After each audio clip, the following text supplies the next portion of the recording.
मजलिस इत्तेहादुल मुस्लिमीन का मकसद सिर्फ और सिर्फ आप लोगों का बेहतर मुस्तकबिल है। आपको आपका हुकूक दिलाना है, आप लोगों की बेबाक नुमाइंदगी करना है और हमारा एक इत्तेहाद मजबूत करना है। लेकिन हमारे इस इत्तेहाद को कमजोर करने जो साजिशें रची जा रही है, मेरी आप लोगों से अदबन गुजारिश है कि किसी के बहकावे में मत जाइए।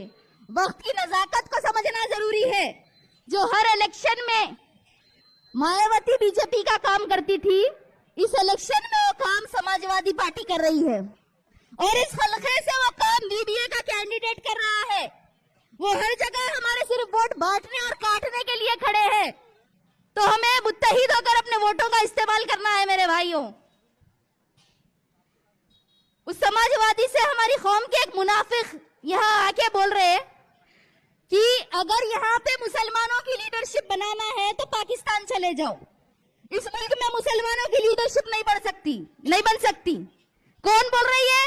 हमारी कौम का एक उर्दू नाम वाला मुनाफिक ये बात बोल रहा। तो मेरे भाई, हम आपकी तरह बुज़दिल, डरपुक, कौम का सौदा करने वाले मीर सादिक, मीर जाफर नहीं है। पाकिस्तान जाना है तो तुम जाओ, वहां जाके मोदी के साथ बिरयानी खाओ। यहाँ पे किसी की गुलामी करना है तो करो। हम किसी की गुलामी करने वाले नहीं हैं। हम सिर्फ अल्लाह से डरने वाले, अल्लाह के आगे झुकने वाले हैं। और जब जो जहां बोलना रहा हम वो बराबर बोलते। हमारे में बोलने की हिम्मत है। गुंगों की जमात नहीं है मजलिस इत्तेहादुल मुस्लिमीन।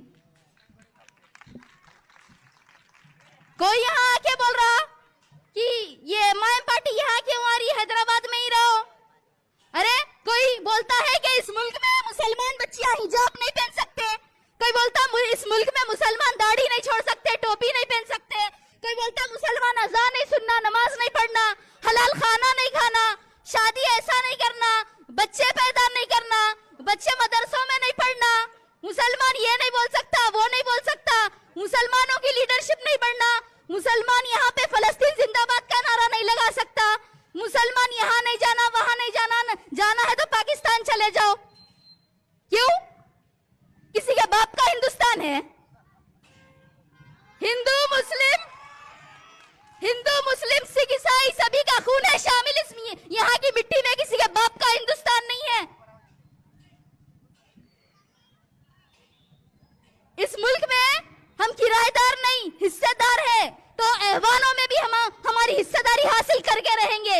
यही पैगाम है मजलिस इत्तेहादुल मुस्लिमीन का। अगर इस मुल्क में हम बराबर के शहरी हैं तो ऐवानों में भी हमारी बराबर की हिस्सेदारी होना चाहिए। जुल्म के खिलाफ आप लोगों को 20 तारीख के दिन बोलना है, अपना वोट देकर। आपका जवाब आपका वोट है। शिद्दत से वोट डाल के आपकी अपनी जमात मजलिस इत्तेहादुल मुस्लिमीन को कामयाब करिए और नासिर सिद्दीकी साहब को भारी अक्सरियत से मुंतखब करिए। और मोदी जी यहाँ आगे बहुत बोल रहे हैं, लाडली बहना 15 लाख बोल के 1500 तो दे रहे हैं, लेकिन मोदी जी चाय बनाने के लिए दूध, शक्कर, पत्ती सब महंगा हो गया ना। चाय कैसा बनाएंगे फिर? बहुत बोल रहे हैं आगे, नारी शक्ति, महिलाओं का सम्मान, महिलाओं की सुरक्षा। अब सबको मालूम है कि इस मुल्क में उनकी हुकूमत में जो है कितने महिलाओं का रेप हो रहा।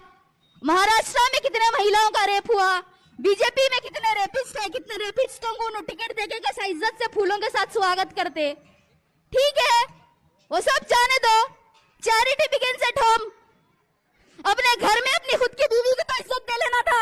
मोदी जी, यशोदा बहन का कैसा? उनके पास क्या मैरिज सर्टिफिकेट है, उनका पासपोर्ट नहीं बन रहा, उनको भी तो इंसाफ मिलना चाहिए ना। पहले अपने घर में खुद की अपनी बीवी के साथ तो इंसाफ कर लो। बहरहाल याद रखिए, 20 तारीख के दिन हमें हमारे इत्तेहाद का मुजाहरा करना है और इन सबको एक मुंहतोड़ जवाब देना है। एक अच्छा पैगाम हमें जो है औरंगाबाद को देना है। 20 तारीख के दिन सिर्फ पतंग पतंग पतंग और 23 के दिन सब खत्म खत्म खत्म। अस्सलाम वालेकुम।